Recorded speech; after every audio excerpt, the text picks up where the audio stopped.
Hi and welcome to tiduco.com. In this video I will talk about repo and reverse repo. So let's start. Okay, so let's talk about repo. What is repo? Repo is short for Repurchase Agreement. It's an agreement with the obligation by the seller of securities to buy a security back from the purchaser for a specified price at agreed future date. Might sound complicated, but it's not, so don't worry. Just give me 10 seconds and I'll come back and I'll explain that a bit better. The repurchase price should be higher than original, and the difference between those two prices actually represents an interest, which is called a repo rate. So let's go back and look about what's happening here. So let's assume that this is a seller, and repo is actually, we're saying, it's obligation by the seller of securities to buy a security back from the purchaser. So this is a seller of security, this is a purchaser of security. Seller is giving securities, or otherwise called collateral, to buyer, whilst buyer is giving cash in return to seller. And they're signing agreement that the seller will purchase them back at the specified price at agreed future date. And that's it. The repurchase price, as I said, is actually higher because the interest rate is involved, and it's called repo rate. So let's continue further. Dealers in securities use repos as collateralized short-term loans, and the period can be from usually overnight up to 3 months or more. There are 3 types of repo maturities, and I will just mention them briefly. There is an overnight repo, which is a 1-day maturity contract. There is a term repo, which is with a specified end date, and we have an open repo. That's a contract with no end date.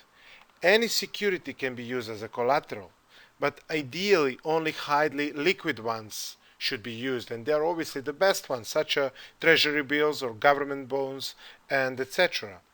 So being collateralized and short-term transactions, repos are typically seen as actually low credit risk instruments.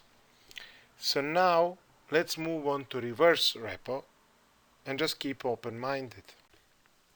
So what is reverse repo? Reverse repo is actually the same agreement as a repo, just viewed from the lender's perspective.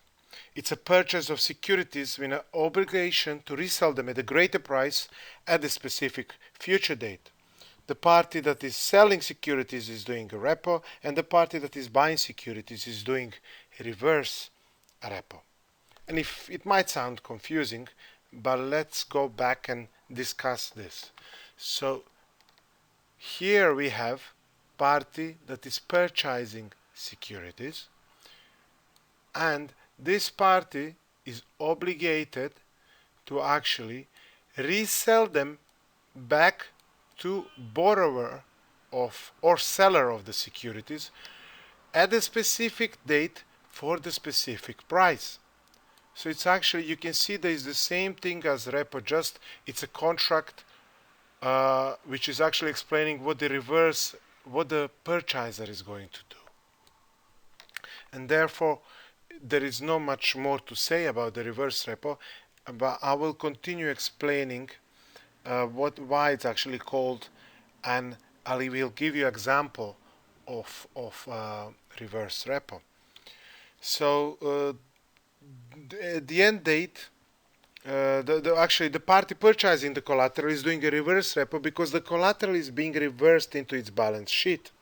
At the end date, the collateral and cash are returned and repaid, and the repayment of the cash involves interest, and that interest amount is calculated by using the repo rate and money market calculation, but at this moment I will not be talking about that. By not being prepared to lend money to commercial banks on unsecured basis, central banks are one of the main users of the reverse repo. Reverse repo provides central banks with collateral against loans to commercial banks. For all parties using reverse repo, there are still some risks left. So the risk to the reverse repo party mainly comes from the risk of the default by the seller, as well as possible decline in the value of the collateral as a result of changes in credit or market risks, or as a simple result of large differences between marketing, buying, and selling prices.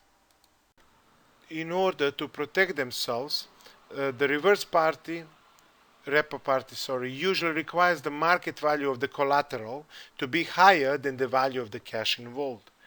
And that's being done by imposing so-called haircut. And let's look at the example. Let's assume that amount of cash involved in a deal, it's $5 million, and the market value of the collateral is, let's say, $5,250,000. What that tells us? It tells us actually that in this case, reverse repo party has imposed a 5% haircut on the trade. And in that effect, the reverse repo party is over collateralized by 5%. This 5% is planned to mitigate the possible reduction in value of the collateral if it's needed, and therefore manage the risk. If you would like to, if this is maybe a bit complicated, you can always visit our website where I'm explaining this subject in written words, as they say. And if you would like to learn more about finance, accounting, and strategy, watch our videos or visit our website at educo.com. Thank you again for watching.